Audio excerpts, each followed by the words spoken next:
আমরা আজকে দেখব ইউটিউবে কিভাবে পোস্ট ইউটিউবে কত ভিউ দিচ্ছে কিভাবে দেখবো আমরা।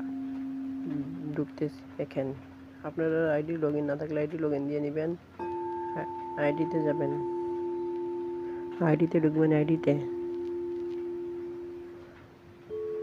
আইডিতে ঢোকার পর দেখেন নাম চেঞ্জ করার পাশেই একটা বাটন আছে, ওইটাকে টিপ দিবেন। নাম চেঞ্জ করার পাশেই একটা বাটন আছে, ওইটাতে টিপ দিবেন। এই যে দেখবেন এখানে আল্লাহর ছবিটার উপরে একটি টিক চিহ্ন আছে, এখানে টিপ দিবেন। এবার সাইডে টান দিবেন, দেখবেন অনেকগুলো ছবি আছে। আপনার ইউটিউবে কত লাইক হয়েছে, কত ভিউ হয়েছে, কত সাবস্ক্রাইবার হয়েছে তা দেখতে পারবেন। ভিডিওতে দেখতে পাচ্ছেন, এভাবে ইউটিউবের থেকে পোস্ট আনতে পারবেন।